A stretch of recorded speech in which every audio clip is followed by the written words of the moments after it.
नमो नमः। संसार सागरस्य नायकाः पाठ के अगले भाग को अब हम देखते हैं।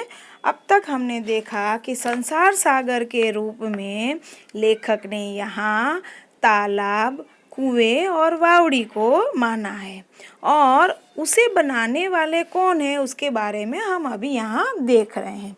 तो अब यहाँ एक अलग बात बताई गई है। देखिए आगे से, गजधरः इति सुंदरः शब्दः तड़ाग निर्मातृणाम सादरम स्मरणार्थम। गजधर ये शब्द है, ये नाम जो है ये किसके लिए है, किसके स्मरण के लिए है, किसको याद किया जाता है इस शब्द से? तो तड़ाग निर्मातृणाम, तालाब बनवाने वालों के याद, आदर सहित याद करने के लिए ये सुंदर शब्द बना है।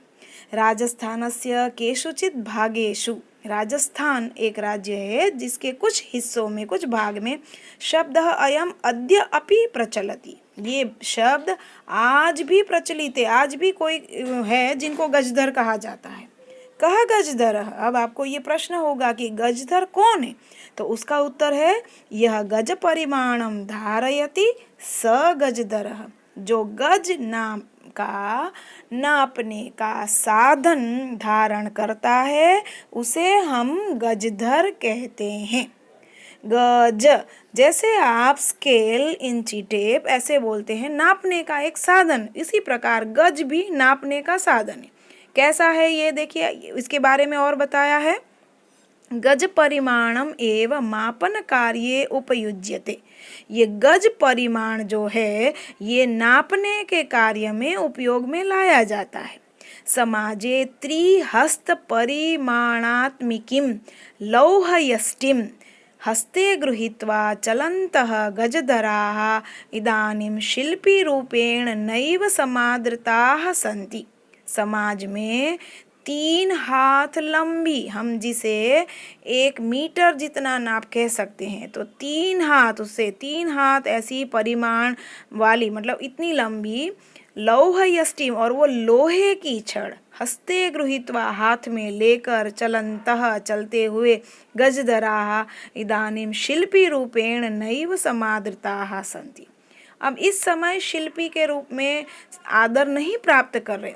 प्राचीन समय में इसको सम्मान दिया जाता था। आप यहाँ चित्र भी देख रहे हैं, इतनी लंबी लोहे की, मतलब वजन वाली छड़ उठा के ये चलते थे। और शिल्पी मतलब जो अद्भुत कलाकृति का निर्माण करते, उस रूप में उसे माना जाता था। गजधरः यह समाजस्य गांभीर्यं मापयेत् इत्यस्मिन् रूपे परिचितः। और एक विशेषता है, जो समाज की गहराई को नापते हैं उस रूप में भी उसे माना जाता था। क्यों?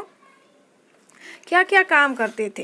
तो गजधराः वास्तुकाराः आसन, ये वास्तुशास्त्री थे। आजकल हम अलग से सारे काम करवाते हैं, कोई जो है उससे हम पूरी बिल्डिंग या सोसाइटी या कॉलोनी जो बनानी है उसका मैप बनवाते हैं, उसे हम आर्किटेक्चर कहते हैं। उसके बाद हम किसी इंजीनियर की सलाह लेते हैं, उसके बाद कोई कॉन्ट्रैक्टर होता है, उसके बाद वास्तुशास्त्री जो अलग होता। तो ये सारा काम ये एक ही अकेले कर सकते थे। तो गजधराः वास्तुकाराः आसन। कामम ग्रामीण समाजो भवतु नागर समाजो वा, चाहे वो गांव का समाज हो या नगर का, शहर का समाज हो, वा मतलब अथवा, तस्य नवनिर्माणस्य सुरक्षा प्रबंधनस्य च दायित्वं गजधराः निभालयन्ति स्म। उसको नए तरीके से बनाना अथवा उसकी सुरक्षा की व्यवस्था, प्रबंधन व्यवस्था देखना, उसका दायित्व, उसकी जिम्मेदारी गजधर संभालते थे। नगर नियोजनात् लघु निर्माण पर्यंतम, बड़े बड़े नगर का आयोजन करना है, जैसे मैंने कहा कोई सोसाइटी बनानी है, कोई कॉलोनी बनानी है, तो वो या तो लघु निर्माणम, किसी के घर में एक छोटा सा कमरा बनाना है, तो कोई भी छोटा काम है। सर्वाणि कार्याणि एतेषु एव आधृतानि आसन्, सारे कार्य इन्होंने ही अपने जिम्मे ले रखे थे। ते योजनां प्रस्तुवन्ति स्म, वे योजना बनाते थे, आजकल जिसे हम आर्किटेक्चर कहते हैं, जो मैप बनाते हैं, जो उसकी ड्राइंग बनाते हैं। फिर भावी व्ययम आकलयन्ति स्म, और भविष्य में इसे बनाने में कितना खर्च हो सकता है उसका आकलन, उसका जोड़ घटाव भी यही करते थे। और उपकरण भारान संगृह्णन्ति स्म, और उपकरण उसको बनाने में क्या क्या साधन सामग्री लगेगी उसके हिसाब में भी यही लोग काम करते थे। और प्रतिदाने ते न तद याचन्ते स्म यत् दातुं तेषां स्वामिनः असमर्थाः भवेयुः, और बदले में ये वो नहीं मांगते थे यद जो दातुम देने में तेषां स्वामिनः उनके स्वामी उनके मालिक असमर्थाः भवेयु असमर्थ हो उतनी कीमत वो नहीं मांगते थे, इतना ज़्यादा पैसा नहीं मांगते थे, इतना सारा काम कर देते थे। तो कार्य समाप्तो वेतनानि अतिरिच्य, और इसीलिए कार्य पूरा होने पर वेतन के अलावा अतिरिक्त अलावा गजधरेभ्यः सम्मानमपि प्रदीयते स्म, गजधर को सम्मान भी दिया जाता था। नमः एतादृशेभ्यः शिल्पीभ्यः, तो ऐसे शिल्पियों को हमारा नमस्कार। तो यहाँ आपका ये संसार सागरस्य नायकाः पाठ समाप्त हुआ। धन्यवाद।